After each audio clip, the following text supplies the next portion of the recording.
copies later, the dust settles.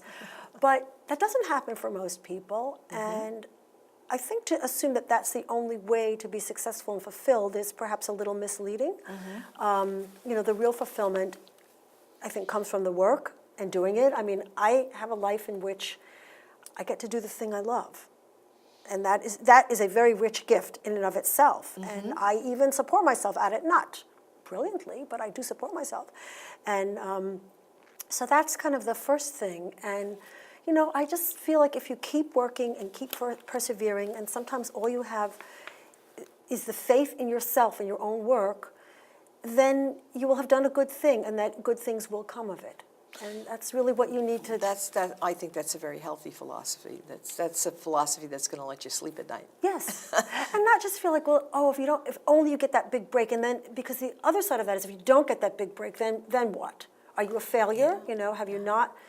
I don't think it's just about that. That big break is nice, but it's not the only indicator of. For me, it's the writing of the books. It's getting from one, because my books are all, they're adventure and they're fun, and I try to put a few laughs in the book here and there, and it's getting from one end of the adventure to the other. I love that part, and I love when someone comes up to me. I like having the book in my hand when it's like having a baby. Yes, it's true. You pat it. It looks nice. And then when someone comes up to you and says, I read your book and I loved it. So I don't have the TV series, but somebody loved my book, and I loved your character. I love that part too. That to me is really. I'm fortunate in that I had a successful career before I really got into writing, so I don't really need to support myself with it, and so these are all the gravy things. I love doing this TV show, because in this TV show I get to help other authors. I get to talk about myself a little bit, but I get to showcase somebody who's excited about showcasing themselves. And when I see people come into the show and they're excited about being here, that kind of inspires me to go on to the next thing. And I think you're right about that. I think it's the spice and joy that you take out of life more than the dollar signs. Or the one big break. Dollar signs are good. Dollar signs are good. Yeah. So, are your books as successful as you would like them to be? And I say that question, it seems like the same as the last question, but yes or no, and what do you think your next marketing ploy is going to be?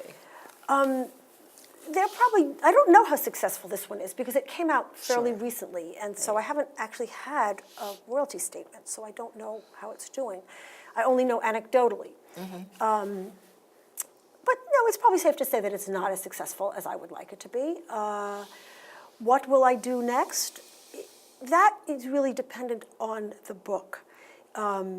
I find that I have to kind of tailor whatever PR or marketing I'm doing to a particular book. This one has Great Neck in the title, which is why I thought to come here.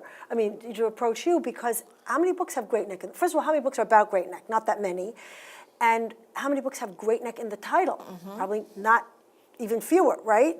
So my first thought was, well, why not explore the regional aspect of this book? That people in this area would be interested, They'll relate to that yes, wedding. Yes, exactly. They'll relate to the wedding and to the characters in it because there are, sort of two sides of Long Island being represented, one perhaps more mundane, one more aspirational, which is how I like to describe Great Neck. I will say for the record, I didn't grow up in Great Neck. I don't know Great Neck personally, but my best friend, to whom this is dedicated, did.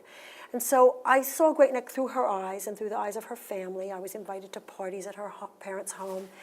And it seemed to me like a place of aspiration that people wanted to come to. It was beautiful, it was affluent, it seemed safe. It was a place people wanted to be. And that was fitting for what I wanted this to happen in the story.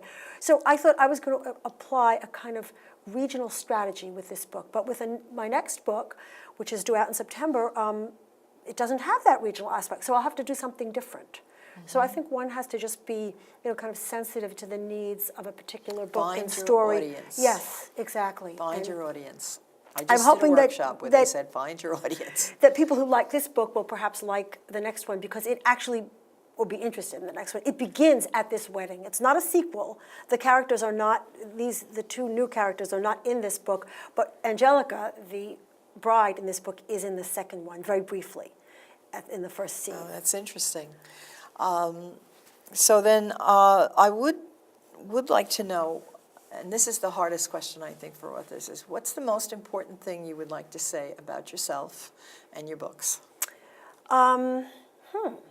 Well, I think the most important thing about myself, which I've said, is that I feel very, very fortunate that I get to lead this life that I love to lead. You know, I wake up in the morning, I have coffee, I canoodle with my dogs, I say hi to my... I heard your dogs on the phone the other day. Yeah, they're my dogs. I have small, yappy dogs. And the one that I had to put down is, I didn't know, but she's memorialized in this book. It is a definite portrait of the dog, and it's a good thing that she was not litigious, because I would have had a lawsuit on my hands. Also, she couldn't read, but that's good. So it was good. You know, I kiss my husband, I kiss the remaining child who's in my house, the one who's at college. I have to, you know, confine myself to email or texting. And then I get to work. You know, I sit in a little room upstairs that overlooks my yard. It's painted pale blue. It faces the back. I feel like the outside is inside, and I do the work that I love. You know, and then integrate that with the rest of my life. I, you know, cook dinner and go shopping and take the dogs out at lunch. But it's a very good life. It's a very rewarding life to me. About my books, hard for an author to sort of characterize their own work, but I think... Is it the characters or the plots? Or the message? Not the message. Okay, you helped me there. Not the message. I'm not a message-oriented writer.